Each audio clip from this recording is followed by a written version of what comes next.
जय श्री राम, जय श्री राधे, जय श्री कृष्णा। और हम आपके सामने में अपना वीडियो लेकर हाजिर हैं लाइव। और हमारी ये भागवत और ये हमारे कान्हा जी और हम आपके सामने आज अपना ब्लॉग लेके हाजिर हैं। तो अच्छा लगेगा, लाइक करिएगा, कमेंट करिएगा, सब्सक्राइब करिएगा। और दशम स्कंद का हमारा आज 30वां अध्याय। हमने पिछले दिन 3 अध्याय पढ़े थे, 30, 31 और 32। आज हमारा 33 अध्याय है और इसमें महारास है। और ये हमारा कई पन्नों का है, कई पन्नों का है, बहुत देर होगा। तो आप सुनिए महाराज का पूरा अर्थ और कहानी और समझिए। और लाइक करिए, सब्सक्राइब करिए, कमेंट करिए और अच्छा लगे तो शेयर भी करिए। धन्यवाद। तो दशम स्कंद का 33वां अध्याय। श्री सुखदेव जी कहते हैं, राजन, गोपियां भगवान की इस प्रकार प्रेम भरी सुमधुर वाणी सुनकर जो कुछ विरहजन्य ताप शेष था उससे भी मुक्त हो गईं और सुंदर माधुर निधि प्राण प्यारे के अंग संग से सफल मनोरथ हो गईं। भगवान श्री कृष्ण की प्रेसी और सेविका गोपियां एक दूसरे की बाह में बाह डाले खड़ी थी। उन स्त्री रत्नों के साथ यमुना जी के पुलिन पर भगवान अपने रसमयी क्रीड़ा प्रारंभ की। संपूर्ण योगों के स्वामी भगवान श्री कृष्ण दो गोपियों के बीच में प्रकट हो गए। हर गोपियों के साथ एक श्री कृष्ण ऐसे प्रकट हो गए।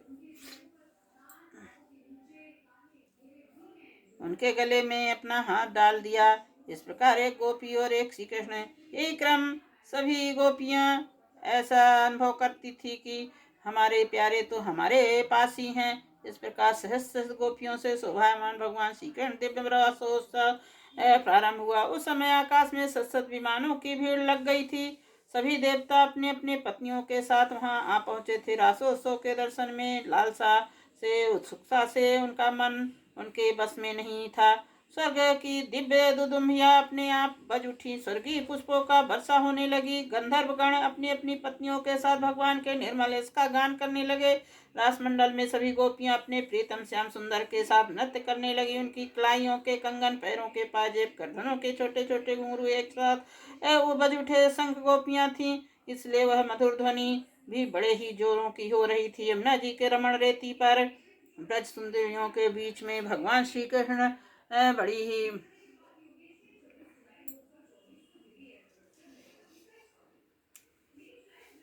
बड़ी ही अनोखी शोभा हुई। ऐसा जान पड़ता था मानो अगणित पीली पीली धमकती हुई स्वर्ण मणियों के बीच ज्योतिर्मयी निर्मय मणि चमक रही है। नृत्य के समय गोपियां तरह तरह के ठुमक ठुमक कर अपने पांव कभी आगे बढ़ाती, कभी पीछे हटाती, कभी गति के अनुसार धीरे धीरे पांव रखती, तो कभी बड़े वेग से, कभी चाक की तरह घूम जाती, कभी अपने हाथ उठा उठा कर भाव बताती, तो कभी विभिन्न प्रकार के उन्हें चमकाती बड़ी, कभी बड़े कलापूर्ण ढंग से मुस्काती, कभी भौहें मटकाती। नाचते नाचते उनके पतली कमर ऐसी लचक जाती थी मानो टूट जाएगी। झुकने, बैठने, उठने और चलने की फुर्ती से उनके स्तन हिल रहे थे, वस्त्र उड़े जा रहे थे, कानों के कुंडल हिल हिल कर कपोलों पर आ जाते। नाचने के परिश्रम से उनके मुंह में पसीने की बूंद झलकने लगी थी। केसों की चोटियां कुछ ढीली पड़ गई थी, नीवी की गांठें खुल गई थी।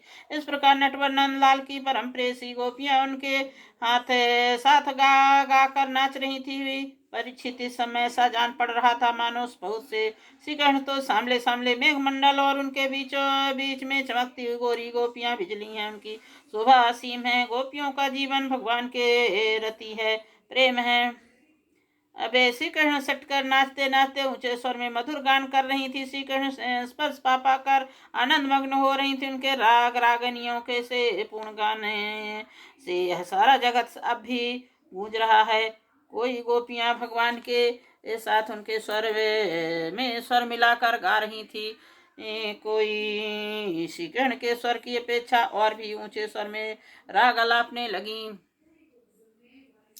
उसके विलक्षण और उत्तम स्वर को सुनकर वे बहुत ही प्रसन्न हुए और वाह वाह करके उसकी प्रशंसा करने लगे। उसी राग को एक दूसरे के सखी ने ध्रुपद में गाया, उसका भी भगवान ने बहुत सम्मान किया। एक गोपी नृत्य करते करते थक गई, उसकी कलाइयों से कंगन चोटियां बेलों की फूल खिसकने लगी। तब उसने अपने बगल में खड़े मुरलीधर श्याम सुंदर के कंधों पर अपनी बाहें कसकर पकड़ लिया। भगवान श्री कृष्ण ने अपना एक हाथ दूसरी गोपी के कंधे पर रखा था। वह स्वभाव से तो कमल के समान सुगंध से युक्त था ही, बड़ा सुगंधित चंदन का लेप भी था। इसकी सुगंध में गोपी पुलकित हो गई, उसका रोम रोम खिल उठा। उसने झट से उसे चूम लिया।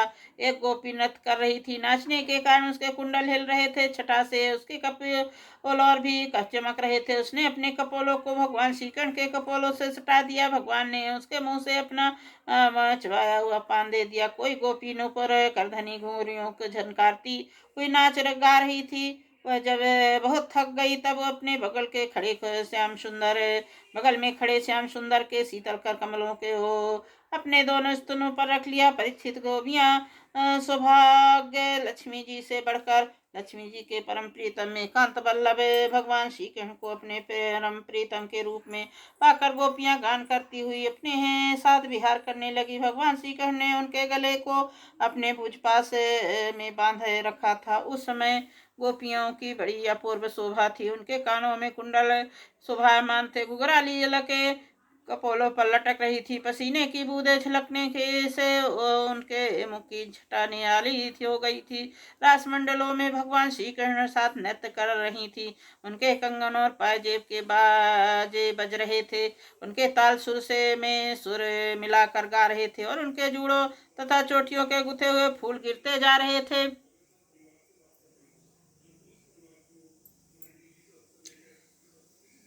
और उनके परीक्षित जैसे नन्हा सा शिशु निर्विकार भाव से अपने परछाइयों के साथ खेलता, वैसे ही रमण भगवान श्री कृष्ण कभी उन्हें अपने हृदय में लगा लेते, कभी हाथ से निकाल उनका अंग स्पर्श करते, कभी प्रेम भरी तिरछी चितवन से उनकी ओर देखते, तो कभी लीला से उन्मुक्त हंसने लगते, कभी उन्हें ब्रज सुंदरियों के साथ क्रीड़ा की विहार किया। परीक्षित भगवान के अंग का प्राप्त करके गोपियों की इंद्रियां प्रेम और आनंद से विहल हो गईं। उनके केस बिखर गए, फूलों के हार टूट गए और गहने अस्त व्यस्त हो गए। वे अपने केस वस्त्र कंचुकी को विपूर्णतः संभालने में असमर्थ हो गए। भगवान श्री कृष्ण की यह रास क्रीड़ा देखकर स्वर्ग की देवांगनाएं भी मिलन की कामना से मोहित हो गईं। समस्त तारों तथा ग्रहों का साथ चंद्रमा चकित स्मित हो गया।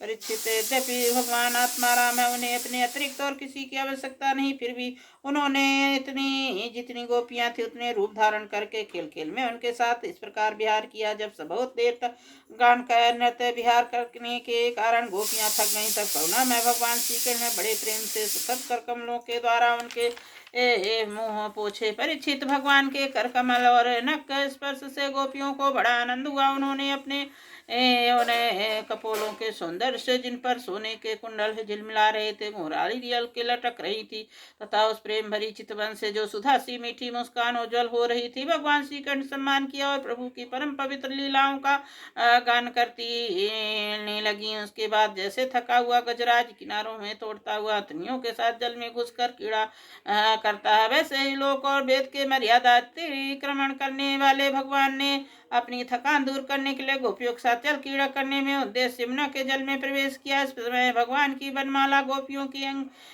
से रगड़ का कुचल सी गई और उनके वक्षस्थल की केसर से वह रंग भी रंग गई। उसके चारों ओर गुनगुनाते हुए पीछे पीछे भंवरे चल रहे थे, मानो गंधर्वराज उनकी कीर्ति का गान करते हुए पीछे पीछे चल रहे। परीक्षित यमुना जल के गोपियों ने प्रेम भरी चितवन भगवान को देख देख कर हंस हंस कर इधर उधर जल की खूब बौछारें की, जल उलीच उलीच कर खूब नहलाया। विमानों पर चढ़े हुए देवता पुष्पों की वर्षा करके उनकी स्तुति करने लगे।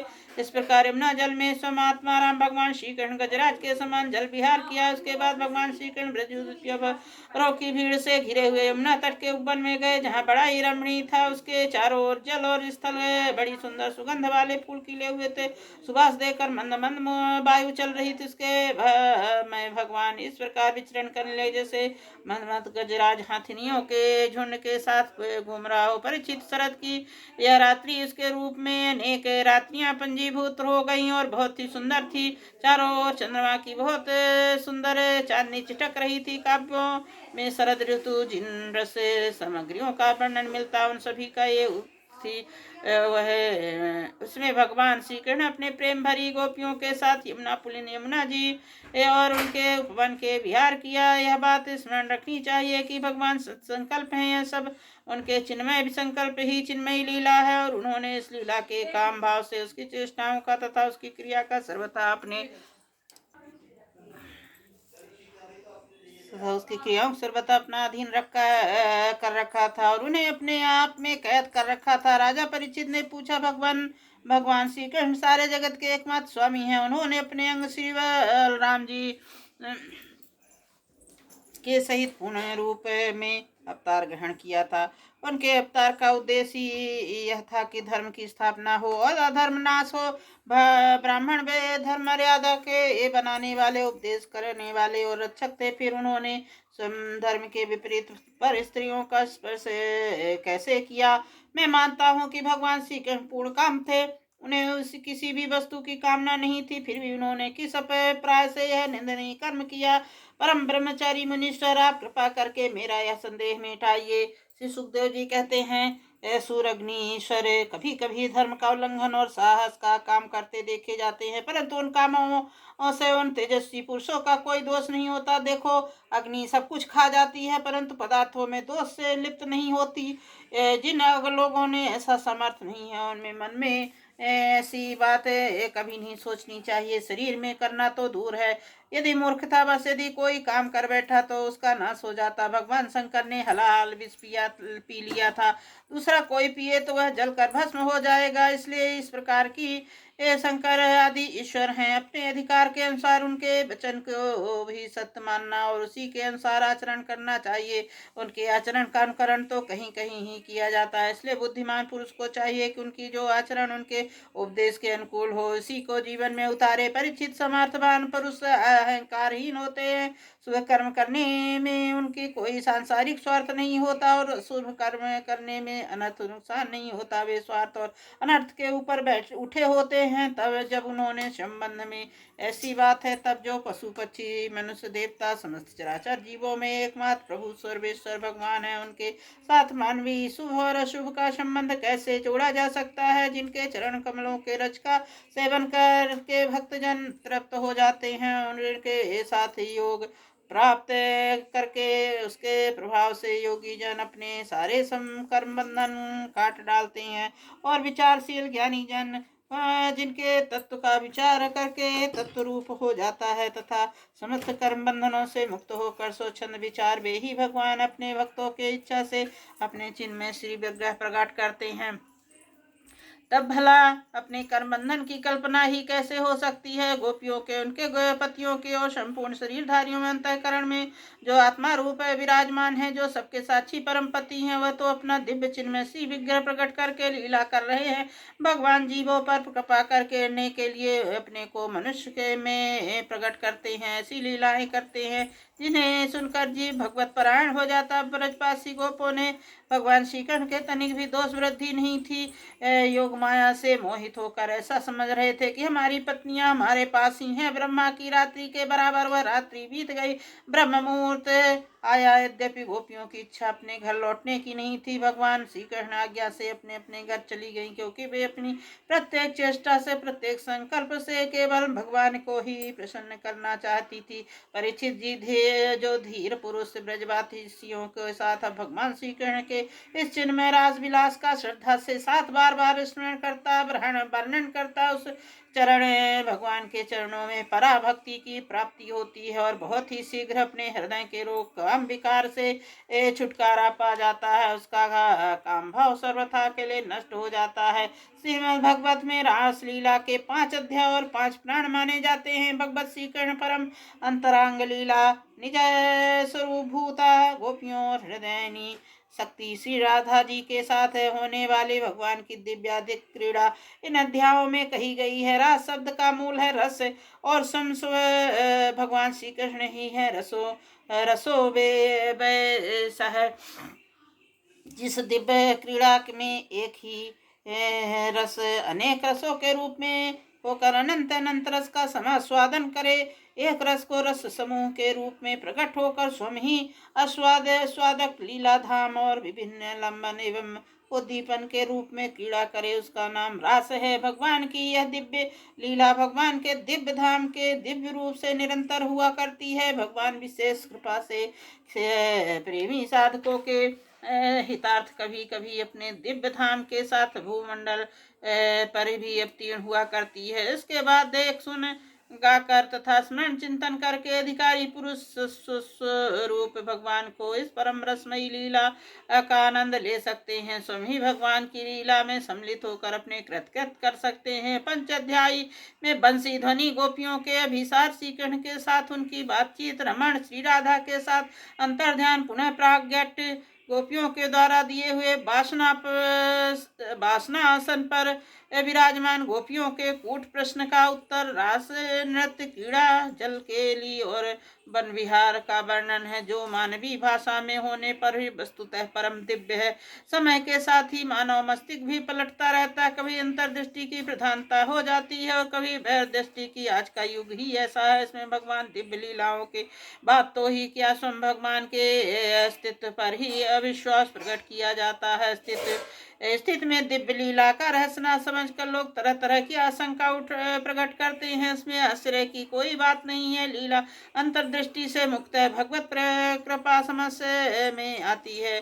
जिन भगवान ने और भगवत कृपा प्राप्त महात्माओं ने उनका अनुभव किया है, वे धन्य हैं। चरण धूलि के प्रति प्रताप के ही त्रिलोकी धन्य है। उन्हीं की भक्तियां आश्रय लेकर यहाँ रासलीला के संबंध में यत्किंचत लिखने की दृष्टता की जाती है। यह बात पहले ही समझ लेनी चाहिए कि भगवान शरीर जीव शरीर की भांति जड़ नहीं होता। जड़ की सत्ता केवल जीव की दृष्टि में है, भगवान की दृष्टि में नहीं है। देह और यह देही इस प्रकार भेदभाव केवल प्रकृति के राज्य में होता है। अपराकृतिक लोक में जहाँ की प्रकृति भी चिन्मय है, कुछ चिन्मय ही होता है, वहाँ चित प्रतीति तो केवल चिदिलास अथवा भगवान की लीला की सिद्धि के लिए होता है। इसलिए स्थूलता में यूँ कहिए कि जड़ से राज्य में रहने वाले मस्तिष्क भगवान के अपराधिक लीलाओं के संबंध विचार करने लगता है। भग अपनी पूर्ण वासनाओं के अनुसार जड़ जयराज की धारणाओं कल्पनाओं और क्रियाओं का आरोप उस दिव्य राज्य में विषय भी करता है। इसलिए दिव्य लीला के इस रहस्य को समझने में असमर्थ हो जाता है। यह रास वस्तुतः परम उज्ज्वल रस का एक दिव्य प्रकाश है। जड़ जगत की तो बात ही दूर रही, ज्ञान रूप या विज्ञान रूप जगत में यह प्रकट नहीं होता है। अधिक क्या साक्षात जिनमें तत्व भी इसे परम दिव्य उज्ज्वल रस का लेस भास भी नहीं होता है। इस परम रस की स्फूर्ति परम भावमयी श्री कृष्ण प्रेम स्वरूपा गोपी जन के मधुर हृदय में ही होती है। इस रासलीला के यथार्थ स्वरूप परम माधुर का स्वाद नहीं उन्हें ही मेरे को मिलता है, दूसरे लोग तो इसकी कल्पना भी नहीं कर सकते। भगवान के समान गोपियां परम समयी और सच्चिदानंदमयी हैं। साधना की दृष्टि से भी उन्होंने न केवल जड़ शरीर की ही त्याग कर दिया है, बल्कि सूक्ष्म शरीर से प्राप्त होने वाले स्वर्ग के पहले अनुभव होने वाले मोक्ष और तो क्या जड़ता की दृष्टि का ही त्याग कर दिया है। उनकी दृष्टि से केवल चिदानंद स्वरूप श्री कृष्ण है। उनके हृदय में श्री कृष्ण को तृप्त करने वाले प्रेमामृत उनकी हृदय लौकिक स्थित स्थूल शरीर, उनकी स्मृति, उसके संबंध में होने वाले अंग संग की कल्पना किसी प्रकार नहीं की जा सकती। ऐसी कल्पना तो केवल देहात्म बुद्धि में जकड़े हुए जीवों को ही होती है। जिन्होंने गोपियों को पहचाना, उन्होंने गोपियों के चरण धूलि का स्पर्श प्राप्त करके कृत्याचारी ब्रह्मा शंकर उद्धव और अर्जुन गोपियों की उपासना करके भगवान के चरणों में वैसे ही प्रेम का वरदान प्राप्त किया। यह प्राप्त करने की अभिलाषा की है। उन गोपियों के दिव्य भाव को साधारण स्त्री पुरुष भाव जैसा मानना गोपियों के प्रति, भगवान के प्रति और वास्तव में सत्य के प्रति महान अन्याय और अपराध है।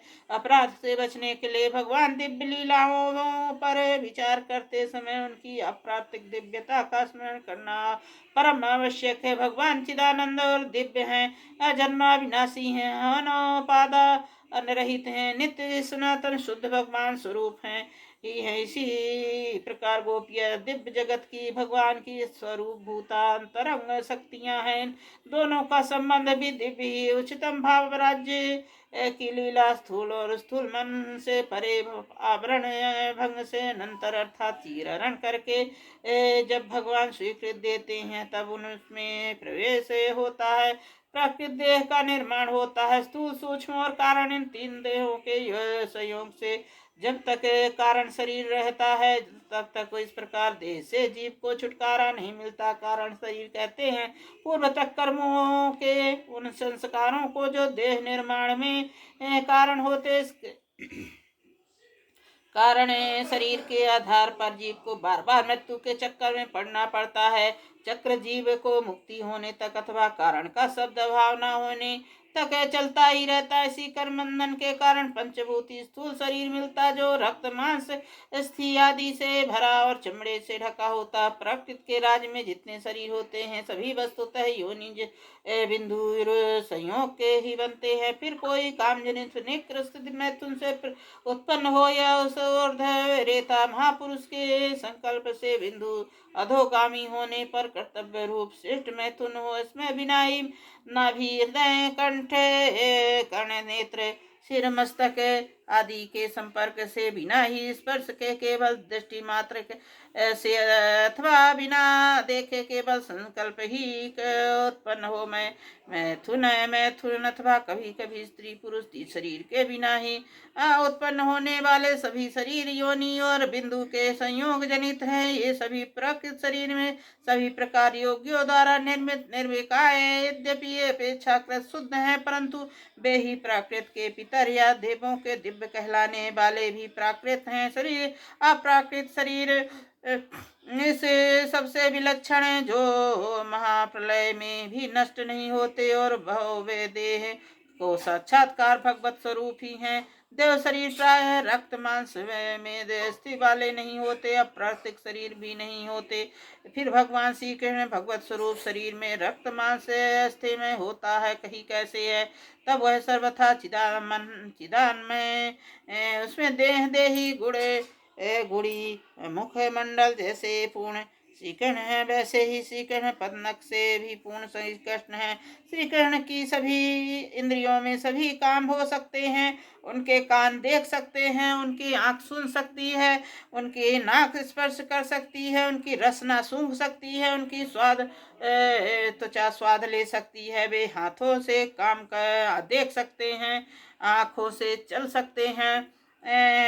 श्री कृष्ण सब कुछ श्री कृष्ण होने के कारण सर्वथा पूर्णतः है। इसी से उनकी रूप माधुरी नित्य बंध वर्धनशील नित्य नवीन सुंदरमयी है। उसमें ऐसा चमत्कार है कि स्वयं अपने को ही आकर्षित कर लेता। फिर सुंदर माधुर गौहरिन और वृक्ष बेल पुलकित हो जाएं। इसमें तो कहना ही क्या, भगवान स्वरूप शरीर से गंधा मैथुन कर्म संभव नहीं है। मनुष्य जो कुछ खाता है उसमें क्रमशः रस रक्त मांस मेद मज्जा और अस्थि बनकर अंत में शुक्र बनता है। इसी शुक्र के आधार पर शरीर रहता है और मैथुन क्रिया में इस शुक्र का क्षरण हुआ करता है। भगवान शरीर ना तो कर्मजन्य है, ना मैथुन सृष्टि का जैसा, ना देवी ही है, न वह तो सबसे परे सर्वथा शुद्ध भगवत स्वरूप है। उसमें रक्त मांस आदि नहीं है, इत्यो उसमें शुक्र भी नहीं है। इसलिए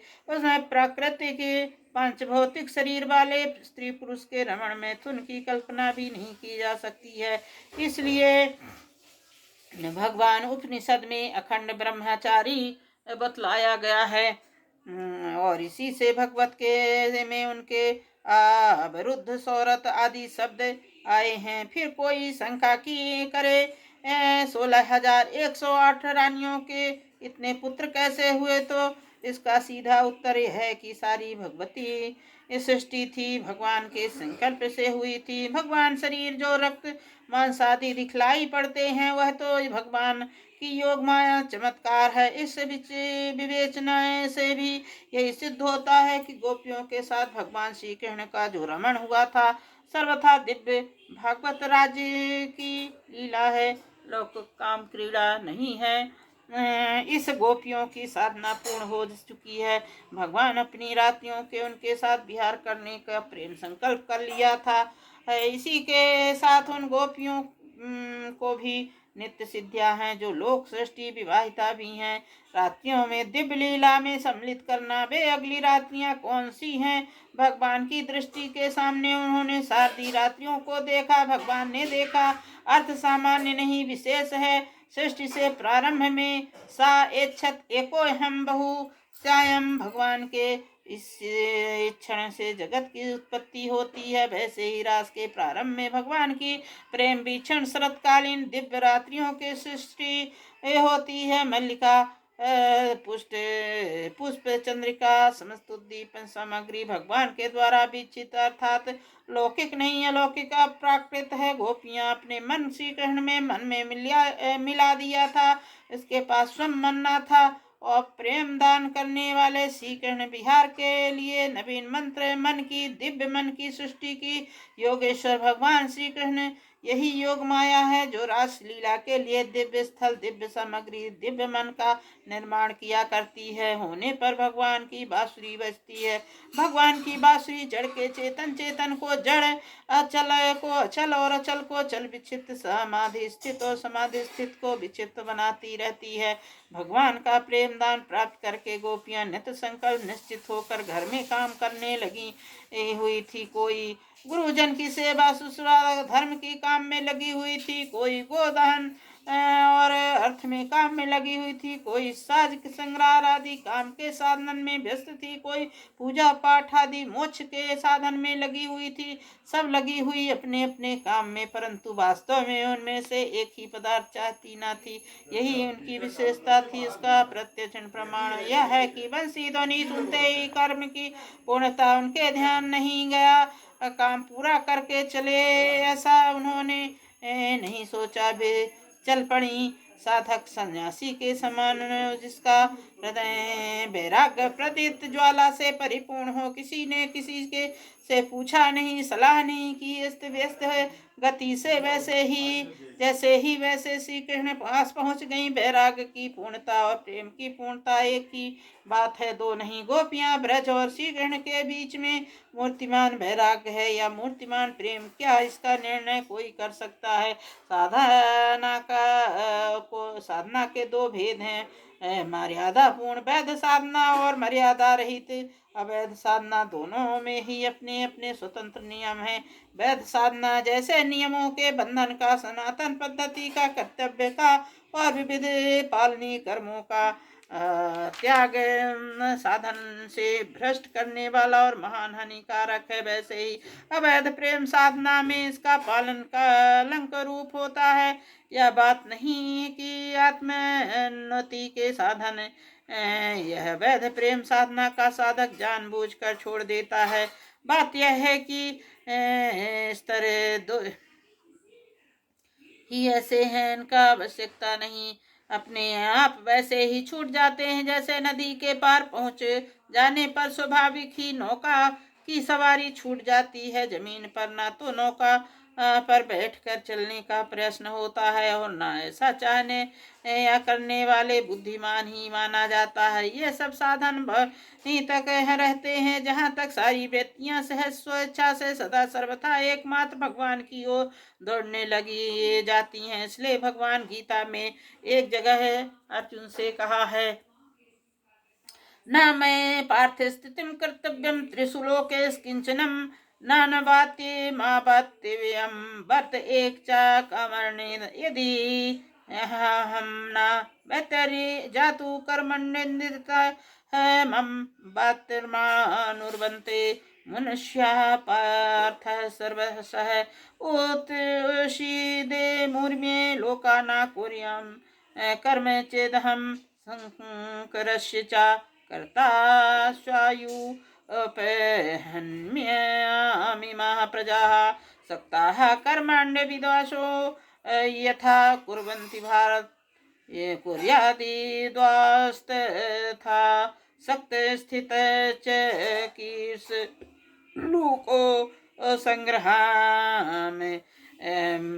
इसका अर्थ है कि अर्जुन, यद्यपि तीनों लोकों में कुछ भी करना नहीं ना और ना मुझे किसी वस्तु को प्राप्त ही करना है, ना मुझे ना प्राप्त, तो मैं भी कर्म करता हूँ। यदि मैं सावधान होकर कर्म ना करूँ तो अर्जुन, मेरा देखा देखी लोग कर्मों को छोड़कर बैठे और यूं मेरे कर्म न करने से सारे लोग भ्रष्ट हो जाएं तथा मैं इन्हें वर्ण संकर बनाने वाला और सारी प्रजा का नाश करने वाला बनूं। इसलिए मेरे सारदर्श के अनुसार अनासक्त ज्ञानी पुरुष को भी लोक संग्रह के लिए वैसे ही कर्म करना चाहिए जैसे कर्म में आसक्त ज्ञानी लोग करते हैं। अब तुम भी जा रहे हो जल्दी। यह भगवान आदर्श लोक संग्राही महापुरुष के रूप में बोलते हैं। लोकनायक बनकर सर्वदा साधारणों को शिक्षा देते हैं। इसलिए स्वयं अपना उदाहरण लेकर लोगों को कर्म से प्रवृत्त करना चाहते। यही भगवान उसी गीता में यह अंतरांगता की बात कहते हैं। वह स्पष्ट कहते हैं, सर्वधर्मान् परित्यज्य मामेकं शरणं व्रज। सारे धर्मों का त्याग करके तो केवल मेरी शरण में हो जा। यह बात सबके लिए नहीं है। इसलिए भगवान 1864 में इस सबसे बढ़कर छिपी हुई गुप्त बात सर्वा गुहाताम कहकर सबके इसके बाद ही श्लोक में कहते हैं, इदम ते नाते पस्काय ना भक्ताय कदाचन ना चासु स्वे वाच्यम नाचा माम यो अभ्यसूयति। ए भैया अर्जुन, इस सर्व गुहाताम बात को जो इंद्रिय विजयी तपस्वी ना हो, मेरा भक्त ना हो, सुनना ना चाहता हो और मुझ में दोष लगाता हो, उसे ना कहना चाहिए। श्री गोपीजन साधना के इस उच्च स्तरों पर परमादर्श थी। उन्होंने देंगे पति पुत्र लोक परलोक कर्तव्य धर्म सबको छोड़कर सबका उल्लंघन कर एकमात्र परम धर्म स्वरूप भगवान श्री कृष्ण को ही पाने के लिए अभिसार किया था। उनका पति पुत्र त्याग सर्वधर्म का त्यागी उनके स्तर के अनुरूप स्वधर्म है। सर्वधर्म त्याग रूप स्वधर्म आचरण गोपियों जैसे उच्च स्तर के साधकों में भी संभव है, क्योंकि वह धर्मों का त्याग वही कर सकते हैं यथा विधि पूरा पालन कर चुकने के बाद। इसके परम फल अनन्य चित्त देव दुर्लभ है। भगवत प्रेम की प्राप्त कर चुकते हैं वे ही जानबूझकर त्याग नहीं करते। सूर्य का प्रखर प्रकाश से हो जाने पर तैल दीप की भांति स्वतः ही वे धर्म से त्याग देते हैं। त्याग तिरस्कार मूलक नहीं बरे तृप्ति मूलक है। भगवत प्रेम की ऊंची स्थिति का यही स्वरूप है। देवर्षि नारद जी का एक सूत्र है, भगवत प्रेमी ऊंची स्थिति का यही स्वरूप है। देवर्षि नारद जी का एक सूत्र, वेदनापि संस्ति केवल विच्छिन्ना अनुरागम लभते। जीवे जो वेदों का वेद मूलक समस्त धर्म मर्यादा का भी भली भांति त्याग कर देता है, वह अखंड असीम भगवत प्रेम की प्राप्त करता है। जिसको भगवान अपनी बंसी ध्वनि सुनकर नाम ले लेकर बुलाए, भला किसी दूसरे धर्म को त्याग कर कब और कैसे रुक सकता है। रोकने वालों को रोका भी, परंतु हिमालय से निकले समुद्र गिरने वाली ब्रह्मपुत्र नदी को प्रखर धारा की कोई रोक सकता है। बेरुकी नहीं रोकी जा सकती। इनका चित्त प्रयुक्त संस्कार अविष्ट थे। वे अपने अंधकार के कारण शरीर से जाने वाले समर्थ न हुए। उनका शरीर घर में पड़ा रह गया। भगवान वियोग दुख से उनका कलश धुल गया। ध्यान से प्राप्त भगवान प्रेम अंगुलियां करके समस्त सौभाग्य परम फल प्राप्त हो गया और भगवान पास शरीर जाने वाली गोपियों से के पहुँचने से पहले ही भगवान पहुँच गई। भगवान से मिल गई। शास्त्र का प्रसिद्ध सिद्धांत पाप पुण्य के कारण ही बंधन होता है और शुभाशुभ भोग होता है। शुभाशुभ कर्म के भोग से पाप पुण्य दोनों नष्ट हो जाते हैं, जीव मुक्त हो जाता है। गोपियां पाप पुण्य रहित श्री भगवान प्रेम प्रतिमा स्वरूपा थी तथा लीला के लिए वह दिखाया गया है कि प्रीतम श्री कृष्ण के पास ना जा सकने से वह विरहानल से उनको इतना महान संताप हुआ कि उससे उनके संपूर्ण सुख का भोग हो गया, समस्त पाप नष्ट हो गए। प्रीतम भगवान के ध्यान से उन्हें इतना आनंद हुआ कि उनके सारे पुण्यों का फल मिल गया। इस प्रकार पाप पुण्य पूर्ण रूप से अभाव होने से उनको मुक्ति हो गई। वह चाहे किसी भी भाव से, काम क्रोध लोभ से भगवान मंगल में श्री विग्रह का चिंतन करते हैं, उसके भाव उसकी अपेक्षा न करके वस्तु से ही उसका कल्याण हो जाता है। भगवान श्री विग्रह विशेषता है व्यय के द्वारा तो एक प्रस्तर पूर्ति भी परम कल्याण का दान कर सकती है। बिना भाव के कल्याण का भाव विग्रह सहज दान है। भगवान उन्हें लीला में जहाँ वे अखिल विश्व के विधाता ब्रह्म शिव आदि के बंधनी निखिल जीवों को प्रयाग आत्मा है, उन्हें लीला नटवर गोपियों के इशारे पर नाचने वाले भी उन्हीं की इच्छा से उन्होंने प्रेमावन से उनकी बंसी निमंत्रण से प्रेरित होकर गोपियां उनके पास आई, परंतु उनके भावभंगी प्रकट की ऐसी स्वांग बनाया मानो उन्हें गोपियों के आने का कुछ पता नहीं। शायद गोपियों के मुंह से उनके हृदय की बात, प्रेम बात सुनना चाहती। संभव है वे प्रलभ द्वारा उनके मिलन भाव को परिपुष्ट करना चाहते हों। बहुत करके तो ऐसा मालूम होता है कि कहीं लोग इसे साधारण बात ना समझ ले, इसलिए साधारण लोगों को उपदेश और गोपियों का अधिकार भी उन्होंने सबके सामने रख दिया। उन्होंने बतलाया, गोपियां ब्रज में कोई विपत्ति तो नहीं आई, रात्रि को आने का क्या कारण हुआ, घर वाले ढूंढते होंगे, अब वहाँ ठहरना नहीं चाहिए। उनका शोभा इन वन की शोभा देख ली, बच्चों के और बछड़ों का ध्यान रखो। धर्म के अनुकूल मोक्ष के खुले हुए द्वार अपने सगे संबंधियों को सेवा छोड़कर वन में दर दर भटकना स्त्रियों के लिए अनुचित है। स्त्री को अपने पति की सेवा करना चाहिए, वह कैसा भी क्यों ना हो, सनातन धर्म है, इसी के अनुसार तुम्हें चलना चाहिए। मैं जानता हूँ कि तुम सब मुझ में प्रेम करती हो, परंतु शारीरिक सानिध्य आवश्यक नहीं है। श्रवण स्मरण दर्शन ध्यान से निधि की अपेक्षा अधिक प्रेम बढ़ता है। जाओ तुम सनातन सदाचार का पालन करो, इधर उधर मन को मत भटकने दो। श्री कृष्ण शिक्षा गोपियों के लिए नहीं, सामान्य नारी जाति के लिए गोपियों का अधिकार विशेष था और उसको प्रकट करने के लिए भगवान श्री कृष्ण ऐसे वचन कहे। उन सुनकर गोपियों की क्या दशा हुई। उनके उत्तर में उन्होंने श्री कृष्ण की कैसे क्या प्रार्थना की। श्री कृष्ण को मनुष्य नहीं मानती, पूर्ण ब्रह्मा सनातन स्वरूप भली भांति जानती हैं और जानकर वे उनसे प्रेम करती हैं। बात में कितना सुंदर परिचय दिया। सब विषय मूल में पाठ करने योग्य है सचमुच।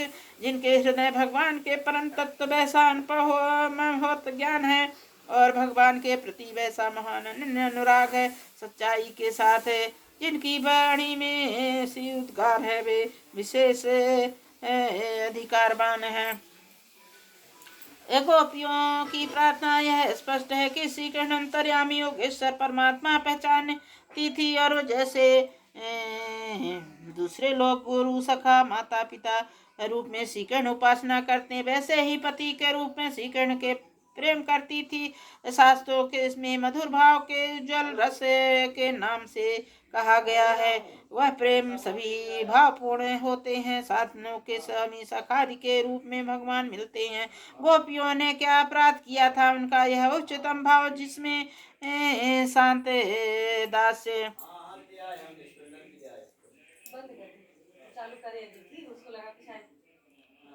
जिसमें शानदार साख और वात्सल्य सबके सब अंतर्भूत हैं, उन्नत और सबका अंतिम रूप न पूर्ण हो। भगवान उनका भाव पूर्ण और उनकी असंख्य रूपों में प्रकट करके गोपियों के साथ कीड़ा की उनके कीड़ा का स्वरूप बतलाते हुए कहा गया, मेरा में से ब्रज सुंदरी थारक भकम स्वप्रीतिम भ्रमः जैसे नन्हा सा शिशु पर दर्पण अथवा जल में पड़े हुए पृथ्वी उनके साथ खेलता, वैसे रमेश भगवान बस सुंदरियों के ने रमण किया, अर्थात सच्चिदानंद सर्वंतर्यामी प्रेम रूप स्वरूप लीला रसमय परमात्मा भगवान श्री कृष्ण को अपनी हृदय शक्ति रूपानंद चिंतन में प्रतिभाता अपने ही प्रतिमूर्तियों में उत्पन्न अपने प्रतिबिंब स्वरूप गोपियों से आत्म क्रीड़ा की पूर्ण रूपा सनातन स्वरूप रसिक रासिक शेखर रस पर ब्रह्मा अखिल सम्राट विग्रह भगवान श्री कृष्ण इस चिदानंद में रसमयी दिव्य क्रीड़ा का नाम ही रास है। इसलिए ना कोई जड़ शरीर, ना प्राकृत अंग संग और ना इसमें संबंध की प्राकृत स्थूल कल्पनाएं, ना ही सच्चिदानंद से भगवान दिव्य विहार जो दिव्य लीला धाम में सर्वथा होते रहने पर भी कभी कभी प्रकट होती है।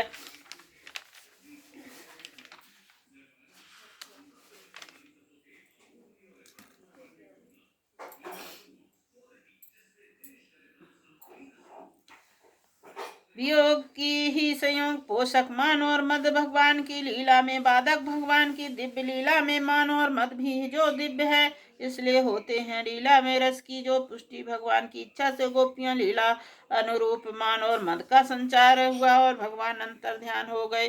जिनके हृदय लेस मात्र भी मद अविशेष नाव मात्र भी मान का संस्कार शेष है, भगवान सम्मुख रहने के अधिकार नहीं, अथवा वे भगवान पास रहने पर भी दर्शन नहीं कर सकते। परंतु गोपियां थी, जगत के किसी प्राणी के तिलमात्र भी तुलना नहीं। भगवान के वियोग से गोपियों की क्या दशा हुई, बात को रासलीला का प्रत्येक पाठक जानता है। गोपियों के शरीर मन प्राण ये जो कुछ भी सब श्री कृष्ण के कातान हो गए। उनके प्रेमोन्माद वह गीत उनके प्राणों का प्रत्यक्ष आज वे भाविक भक्तों को भाव मग्न करके भगवान की लीला लोक में पहुंचा दिया। एक बार सरस हृदय में हृदय कालीन होकर लीला नहीं पाठ करके मात्र से यह गोपियों की महत्ता संपूर्ण हृदय में भर जा देता है। गोपियां इस महाभाव इस अलौकिक प्रेमोन्माद को देखकर श्री कृष्ण के अंतर्हित न रह सकी, उनके सामने साक्षात मन्मथ है रूप में प्रकट हुए और उन्होंने मुक्त कंठ से स्वीकार किया कि गोपियों में तुम्हारा प्रेम भाव का चिर ऋणी हूँ। यदि मैं अनंत काल तक तुम्हारी सेवा करता रहूं तो भी उनके ऋण नहीं हो सकता। मेरे अंतर ध्यान होने का प्रयोजन तुम्हारे चित्त को दुखाना नहीं था, बल्कि तुम्हारे प्रेम को और भी उज्जवल और समृद्ध करना था। इसके बाद रास क्रीड़ा का प्रारंभ हुआ। उन्होंने आध्यात्म शास्त्र का स्वाध्याय किया है। जानते हैं योग सिद्धि साधारण योगी के काव्य व्यू से द्वारा एक साथ अनेक शरीर को निर्माण कर सकते हैं, अनेक स्थानों पर उपस्थित रहकर पृथक पृथक कार्य कर सकते हैं। इंद्रिय देवगण एक ही समय में स्थानों पर उपस्थित होकर अनेक यज्ञों में युगपति आहुति स्वीकार कर सकते हैं। निखिल योगियां और योगेश्वर ईश्वर सर्वसमर्थ भगवान श्री कृष्ण यदि एक ही अनेक गोपियों में साथ कीड़ा करें तो उसमें आश्चर्य की कौन सी बात। जो लोग भगवान को नहीं स्वीकारते वही अनेक प्रकार की शंका कुशंका करते हैं। भगवान को निज लीला में तर्कों का सर्वथा प्रवेश नहीं। गोपियां श्री कृष्ण के सुई किया थी एक पर किया यह प्रश्न भी श्री कृष्ण स्वरूप भुला कर ही उठाया जाता है। श्री कृष्ण जीव नहीं है कि जगत की वस्तुओं में उनका हिस्सेदार दूसरा भी जीव हो, कुछ भी था और आगे होगा उसमें एकमात्र पति श्री कृष्ण ही हैं। अपने प्रार्थना में गोपियों ने परीक्षित के प्रश्न उत्तर में श्री सुखदेव जी से कहा, यही बात कही। गोपियों के पति उनके पुत्र सगे संबंधी जगत के समस्त प्राणियों में हृदय आत्म स्वरूप परमात्मा स्वरूप जो प्रभु स्थित हैं वही श्री कृष्ण है। वही ब्रह्म से अज्ञान से भले से ही पर श्री कृष्ण को पराया समझे। वे किसी को पराया नहीं, सबके अपने हैं, सब उनके हैं। श्री कृष्ण के दृष्टि से जो कि वास्तविक दृष्टि है पर किया ही नहीं स्वयं किया है। जब सब केवल अपने लीला विलास सभी स्वरूपांतरंग शक्ति गोपियां इस बात को जानती थी। स्थान स्थान पर उन्होंने ऐसा कहा। इसी स्थिति में जार भाव औपत्य की यह कोई लौकिक अर्थ नहीं रह जाता। जहाँ काम नहीं, अंग संग नहीं, वहाँ औपत्य और जार भाव की कल्पना कैसे हो सकती। गोपियाँ परकिया नहीं थी, स्वकिया थी, परंतु उनमें परकिया भाव था। परकिया होने पर परकिया भाव होने में आकाश पाताल का अंतर है। परकिया भाव में तीन बातें बड़ी महत्व होती हैं: अपने प्रीतम का निरंतर चिंतन, मिलन उत्कर्ष उत्कंठा और दोस्त दृष्टि का सर्वथा भाव। स्वकीय भाव में निरंतर एक साथ रहने के कारण तीनों बातें गौड़ हो जाती है, परंतु परकीय भाव में तीनों भाव बने रहते हैं। कुछ गोपियां जार भाव से श्री कृष्ण को चाहती थी, इतना ही अर्थ है कि श्री कृष्ण निरंतर चिंतन करती थी, मिलने के लिए उत्कंठित रहती थी, श्री कृष्ण के प्रत्येक व्यवहार को प्रेम की आंखों से ही देखती थी। चौथा भाव विशेष महत्व है, यह स्वकीय अपने घर का, अपने और पुत्र कन्याओं का पालन पोषण संरक्षण बेषण पति से चाहती हैं। वह समझती हैं इनका देख रेख करना पति का कर्तव्य है, क्योंकि ये सबके उसी के आश्रित हैं। पति से ऐसा आशा भी कर रखती हैं, कितनी पति परायणा क्यों ना हो, स्वकीय सकाम भाव छिपा रहता है, परंतु परकीय अपने प्रीतम से कुछ नहीं चाहती, कुछ भी आशा नहीं रखती, तो केवल अपने को देखकर उसे सुखी करना चाहती। श्री गोपियों ने यह भी भली भांति पुष्टित और इसी विशेषता के कारण संस्कृत साहित्य में कई ग्रंथों में निरंतर चिंतन उदाहरण स्वरूप परकीय भाव का वर्णन आता है। गोपियों ने इस भाव के एक नहीं अनेक दृष्टांत श्रीमद्भागवत में मिलते हैं, इसलिए गोपियों पर परकीयापन आरोप करने के भाव से समझने के कारण इसके जीवन में साधारण धर्म की एक हल्की प्रकार रेखा आ जाती है। उसी का जीवन परम पवित्र और दूसरों के लिए आदर्श स्वरूप बन जाता है। फिर गोपियां उनकी जीवन साधना के चरम सीमा पर पहुंच चुकी हैं, अथवा जो नित्य सिद्धा और भगवान की स्वरूप भूता या उनके कल्पों तक साधना करके श्री कृष्ण कृपा से उनका सेवाधिकार प्राप्त कर लिया है, सदाचार उल्लंघन कैसे कर सकती हैं।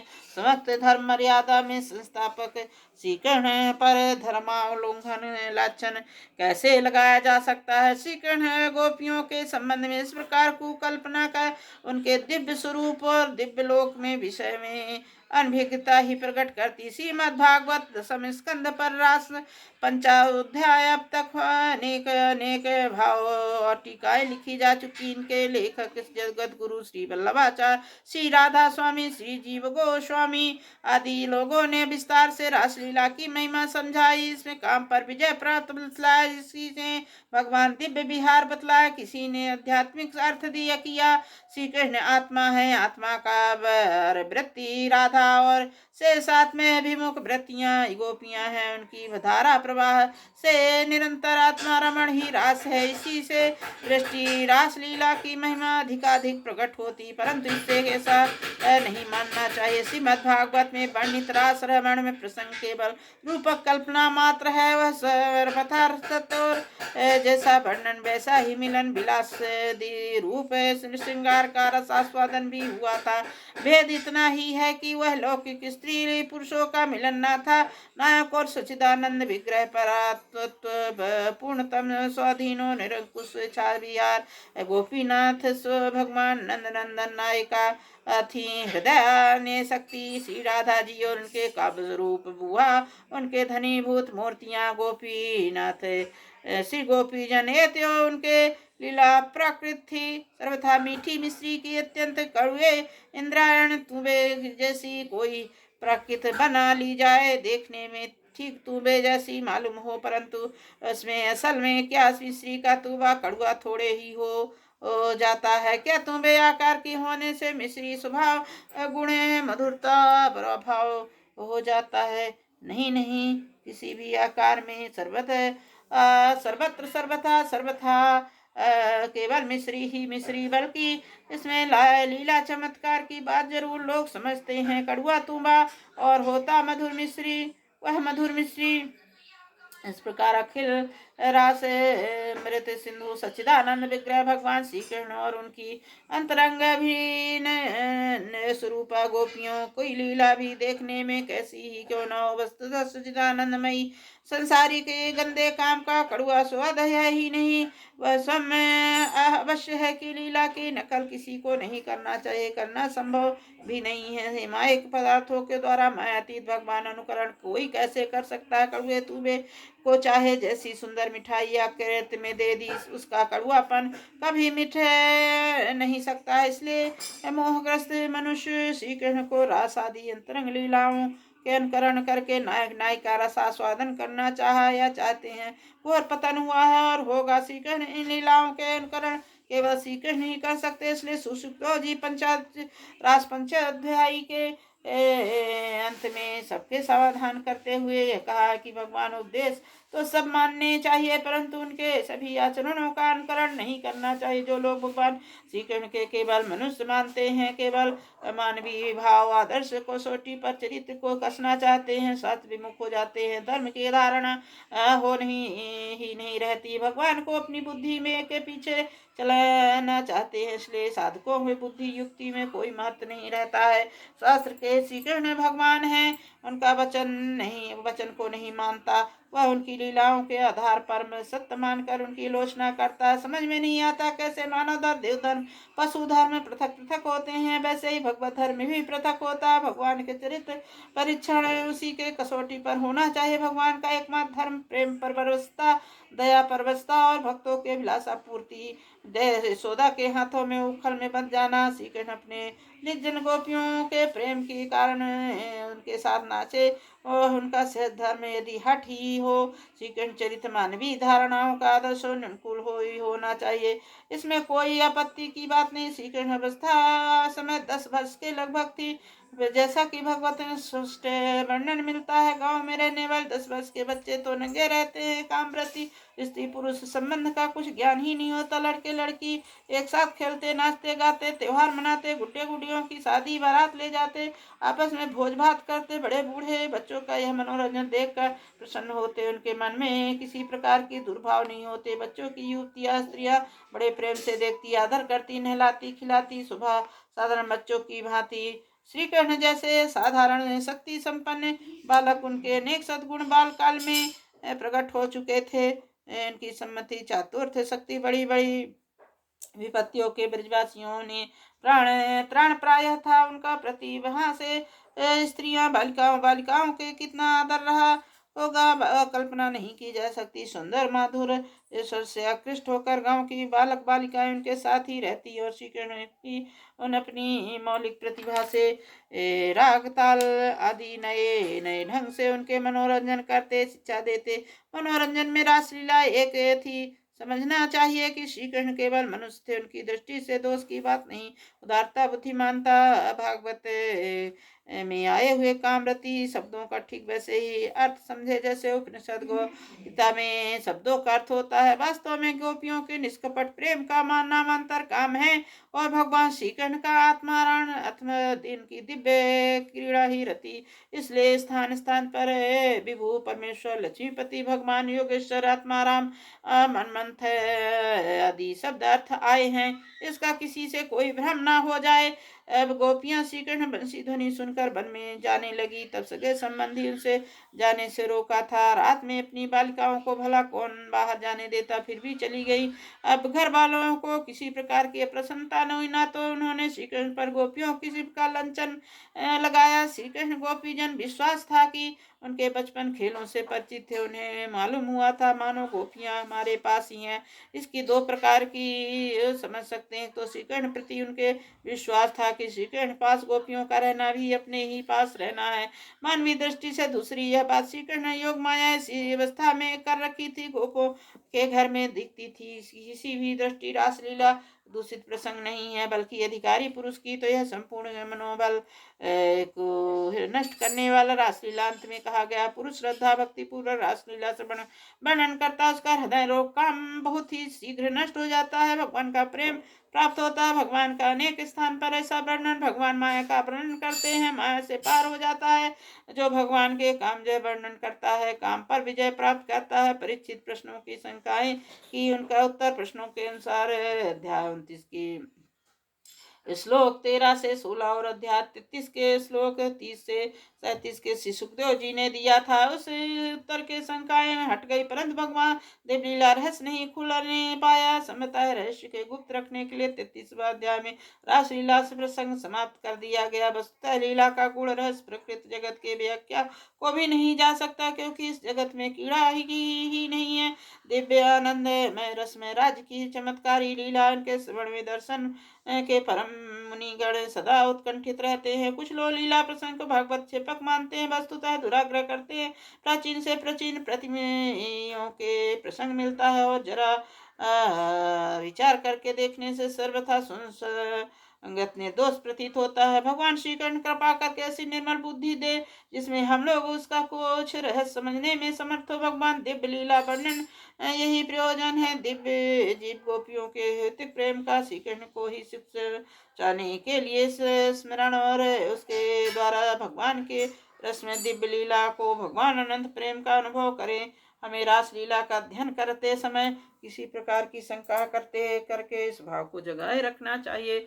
इस तरह से हमारा 33वां अध्याय समाप्त हुआ, और हम अपना अध्याय सुनिए।